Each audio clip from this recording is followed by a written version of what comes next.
morning. Just to correct one small thing, I believe when they originally got the idea to have me come talk, I was chairman of the Metro Board. I no longer have that responsibility because we rotate that on an annual basis, and so I passed it on, I guess 2 months ago or so. Okay, now, can we get the sound right? Can you hear me okay? Is that a yes? It's hard in the back. Okay. Hard in the back? How's that? I'll try to talk louder if necessary. Okay, here we are. Thank you very much. My kids are generally not very impressed with anything I do, and they know I go talk, and they're amazed that anybody would want to come hear me listen. Come here and listen to me, which I usually don't do in the morning either, by the way. But I can't wait to go tell them that I spoke at Dave & Buster's. I really think that they'll be impressed with that. Thanks very much. It's always nice for any elected official to get to go brag about his hometown, and so I don't turn down those opportunities.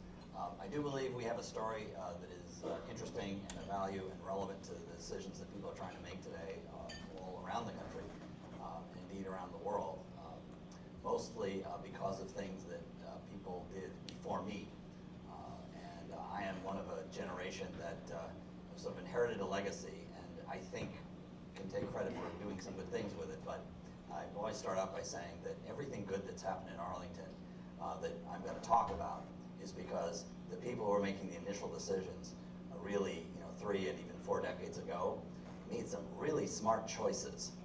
And they didn't get everything right, but they got the big choices they had to make right enough that we're able to do tremendous things with it. And one of the things that the lesson of that is that there are some fundamental choices that if you don't get them right, things don't work. If you do get them right, you can fix the rest of the stuff that doesn't. So that's kind of the big overarching message.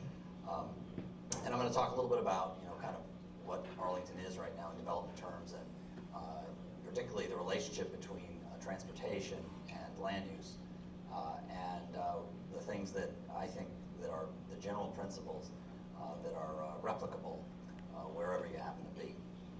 I've got a ridiculous number of slides, so some of them I'm just going to skim through, and some of them I'll spend a little more time on. And we're going to, I guess, do Q&A after it's through. And so, but if anybody's really lost or confused about something, I don't want to go rushing by. So if you wave wildly and stop me, hopefully I'll stop and explain something that needs it. So let's see if the technology looks cool. Now I do this sometimes in places where, in other parts of the country, nobody's heard of Arlington other than as a cemetery. So I have to show them, that's the old joke about Arlington. Well, 50 years ago or so, it was known as the nation's graveyard and the capital's bedroom, because it was a bedroom community. Of course, it isn't anymore, which is part of the story here. But the main point of this, where we are, is that we're 26 square miles. So we're really small for something called a county. Even for a city, it's not a lot of area. And the main point there is that it's not a lot of area, and most of the story that I'm talking about is a tiny fraction of that. Because the main lesson of the story is what you can do in a fairly small amount of space. There is a book my wife loves called The Not So Big House. This is the not so big community in a way. And that's, I think, an important part of this. Indeed, here's the county in outline, and all you need to see is that these gray areas, these are the metro station areas. This is the main story. This is about 10% of my 26 square mile county. It's less than 3 miles that is really containing all that we've got. We've got 210,000 people roughly now, about 200,000 jobs, and over 100,000 housing units. Daytime population, though, because we have so many jobs, is close to 300,000. And we have 40 million square feet of private office space. That's not counting the Pentagon, which is about 5 million square feet of the world's largest office building. There's also in Arlington right around here, this metro station. And again, my point is, all of that, which is more office space than the downtowns of many cities like Atlanta and Dallas and many others you can name, is all contained in that fairly small area. Generally speaking, if you look at what we do, this is the last census. These numbers are low. I think when the new data comes in, they're going to be higher. Nationally, about 4.7, less than 5% of people are using transit to get to work. In neighboring Fairfax, It's about 7%. In Arlington, in 2000, it was over 23%. And that's countywide, not just in our metro cards. Walk rates and so on are many times national and regional averages. And there's some new data on this actually that supports that as well. This again from the 2000 census is sort of a gauge. 90% of households in the United States have a car. 55% have two or more, at least that was the case in 2000. In Fairfax, 96% of households have at least one car and 2/3 have two or more.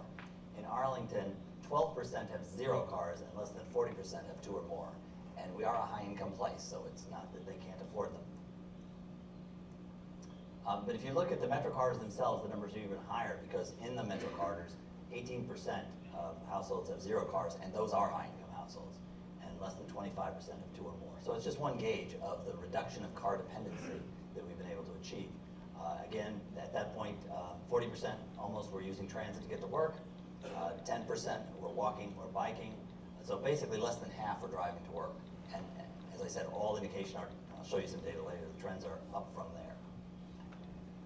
These are kind of ways people get to work, drive alone, walk, and so on. We want to spend time on this. Okay. Again, just to give you an idea of how we compared, if you look at the region as a whole, about 74% drive alone. If you look at Arlington, it's 47% on the 2006 survey. So,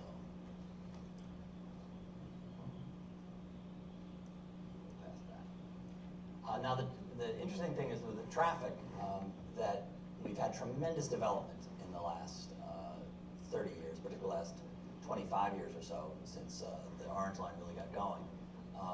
And we've had great multiplication of about 3, 4, 5 times in terms of density, but we haven't had a lot more traffic. There's more on the interstates that bring everybody through, but most of the streets that we measure on are relatively stable. There's some places we have some modest increases, some places we even have declines. This is an example, look on a decade basis. Now you won't be able to see all the detail here, but what you need to know is these are 5 major intersections in my county, and the 4 bars are from each decade. So this is 1970, this is 80, this is 90, and this is 2000. And so at this intersection, which is in the Roslyn-Walston corridor, that was the traffic volume measured at that point in 1970. You can see it rose to 1980. This is when the Orange Line first opened up out to Ballston. And it rose a little bit in 1990, and then it fell. And in that period, we quadrupled the density in the corridor. In this one, you can see it rose a bit, but nowhere near in the proportion of the development increase. Same thing here, and then again, level and level.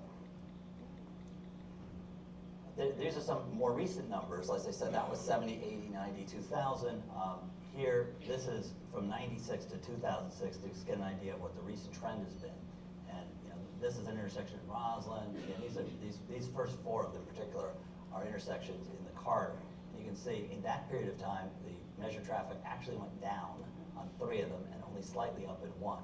And this was a boom time from the mid-90s to just a couple of years ago. It went up slightly on these roads, and these are basically outside the corridor. George Mason Drive is the most significant one, but again, modest when you consider what was going on in development.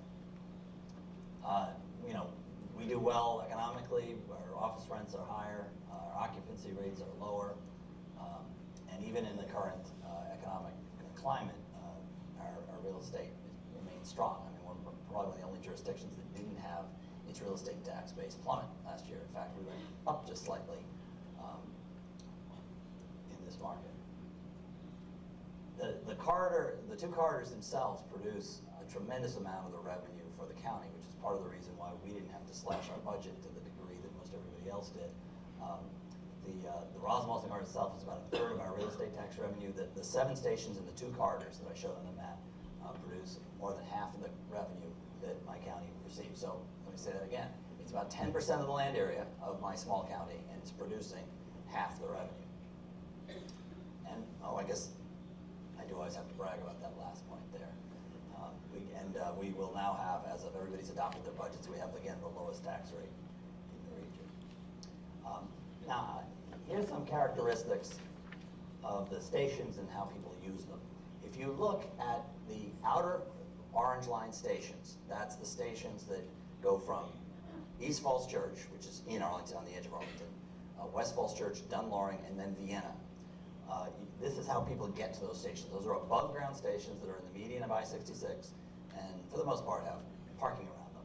And you can see that 57%, almost 58%, people are getting there by driving. Walking is less than 15%, less than 10% take Metrobus. If you look at this line, the stations on that same line in the Roslyn-Ballston corridor, the 5 stations of the corridor, here's how they get there. 73% of them get there on foot, and less than 13% by driving. Another interesting thing, and this kind of shows how about getting the value out of Metro Station. If you look at those outer stations, here's what happens. In the morning, I mean, and they have high ridership. I mean, the orange line is heavy from one end to the other. So the suburban stations are getting riders. In the morning, they're getting lots of people going in, but not very many coming out. In the evening, lots of people coming out, but not very many going in. This is what the Roslyn-Ballston corridor looks like. High volume also. Interestingly enough, the peak time is higher on the outer stations, but the overall ridership is higher on the inner stations. Because I'm only showing you peak times, but the off-peak ridership is much higher. In fact, as a share of the total, there's a lot more off-peak ridership because basically nobody rides in the middle of the day to those end stations. So we have people going in both directions, which is a lot more value out of the rail system. All right, enough numbers. We'll show some pictures. Well, a few more numbers first. I'm going to focus now on the 5 stations of the Roslyn-Ballston corridor and the sectors that we have around them. And I'll talk a little bit about this, but these are planned areas in the county around the station that are on the land use plan. Those 5 stations have about 22 million square feet of office space right in there in an area that is a little less than 2 square miles. And 3/4 of that has been developed since 1980. The Orange Line opened to Ballston actually December of 1979, so basically since 1980. And there are 28,600 housing units, which is quadruple what there were when the line opened. Here's an aerial view. You're flying over Ballston, looking to the east, so you can see the Potomac here, what my children all call the pencil building up here, to orient yourself. And this is the corridor. Roslyn, Courthouse, Clarendon, Virginia Square, and Ballston, 5 stations, with the line running right down, basically underneath Wilson and Fairfax, through there. So you can see the density that clusters around it, but I also try to point out to people that what you also can see is that outside that narrow corridor, in all these areas around it, the density is the same as it was 40 years ago or 50 years ago. In fact, most of the houses are the same ones. We have a pretty old housing stock. And these are single-family residential neighborhoods, garden apartments, park, and a lot of green. And that was part of the deal that made the whole thing possible that people went for in the 70s, was the idea they're going to preserve their neighborhoods because the development would be compact and confined to the area a quarter mile or a little more from the metro station. Just to show you kind of a little bit, this is Roslyn as it appeared about less than half a century ago. Again, you can see, that building, right? And you can see it looks a little like Newington. Oh, that's not good. It must be what's the Montgomery equivalent of Newington? You must have tank farms here somewhere. And here's a little bit more what it looks like now. Courthouse area, it used to be, low, basically 1-story, auto-oriented. And now it's a mixed-use community, a very compact place. Just to give you an idea, the station is about here. You're looking about a quarter of the station area. This is the county government building where my office is. So this is office, this is residential, this is residential, this is office. And you see it tapering down to townhouse. And just off the screen here, this is a park, and then there's single-family houses here within a block. Oh, let me go back a second. Clarendon, this is the old Sears site. If anybody's been to Arlington, 25 years ago, actually, it looked pretty much like this 10 years ago, because that site sat empty for a while. You're standing on what was the parking lot. It was like 13 acres of 10 acres of parking and 3 acres of store, and the